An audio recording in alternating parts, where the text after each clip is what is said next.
Picture this, fall quarter 1946, Brigham Young University. Enrollment is about 5,000. You're in the beginning French class of about 30 people, equally divided between men and women. Look around you, and if you are gay, you will be amazed to realize that you are not alone. These were the words that Earl Cafoed, a native of Preston, Idaho, and newly returned Navy veteran SEAL serving in World War II, used when reminiscing about his time at BYU 50 years earlier. He recalled a healthy gay community functioning on campus and around town. He recalled asking a friend if he was gay, who said, "No, but I'm a little jolly." He accepted himself for the way he was, and so did all of them. We were so much healthier and happier than those who were denying their deepest needs. We had lots of good times together, and some of us fell in and out of love. Certainly, we weren't summoned by authorities to be grilled or excommunicated or given bad advice on how we could change. The church's seemingly live and let live policy is exemplified by the experience of my two friends. They were in love and felt a need to get clarification concerning their status. Accordingly, they went all the way up to the top and got an appointment with the church president, George Albert Smith. They stated their case to him, acknowledged their love for each other. President Smith treated them with great kindness and told them, in effect, to live the best lives they could.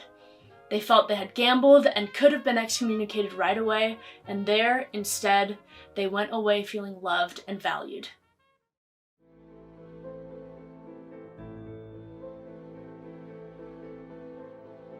As evident today, the live and let live attitude didn't last forever. In 1951, Ernest Wilkinson became president of BYU, and his tenure marks a shift in BYU's attitude toward queer students. Nationally, a fear of homosexuals began growing in conjunction with the fear of communism. Contributing to what was termed the Lavender Scare, one of the foremost studies regarding sexuality, the Kinsey reports, were published in the late 40s and the early 50s. And in that report, America was shocked to find that Kinsey estimated 10% of the male respondents were exclusively homosexual. So as a reaction to these findings, BYU, similar to campuses around the nation, began to include explicit policies banning homosexual behavior. Additionally, BYU began implementing an aversion therapy program in 1959.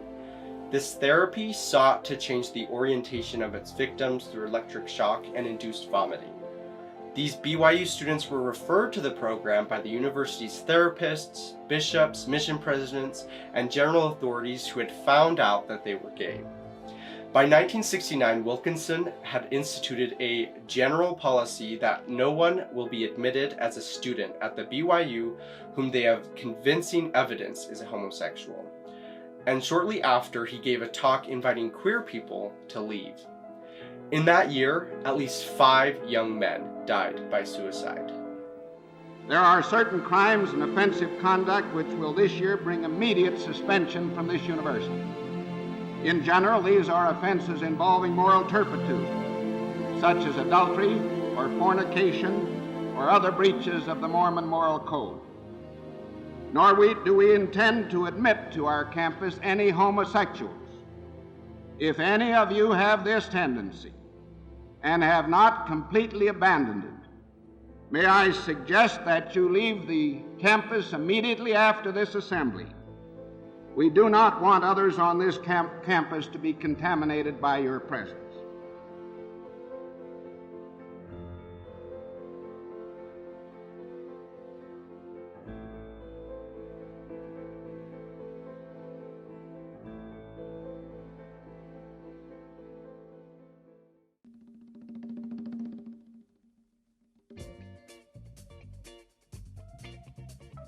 In the late 60s, leading into the 70s, BYU began to double down on investigations into allegedly queer individuals. Intent on strictly enforcing his new rules, Wilkinson asked bishops to provide BYU Standards Office with lists of students who were suspected of not living up to the standards.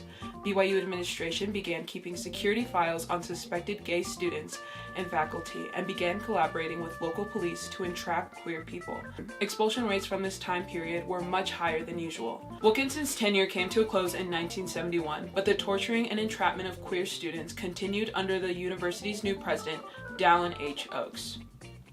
Oakes ramped up the system of surveillance, sending covert security officers to ballet and drama classes, placing entrapment ads in LGBT newspapers, advertising underground support groups, and staking out gay bars in Salt Lake City. The university even threatened to expel gay students if they didn't spy on their peers. BYU security discovered that gay students would identify each other by tapping their foot 3 times in the bathroom and then deployed covert officers to act as foot-tapping decoys. Although the wholesale ban on queer students was lifted early into Oakes' presidency, BYU rapidly became an even less safe place to be gay, but this hostile environment still did not keep queer people from getting together and creating a community. Alan, a student at the time, described having a tightly knit group of several gay friends that would get together each Monday in Provo for what they called, can I say that? For what they called home evening.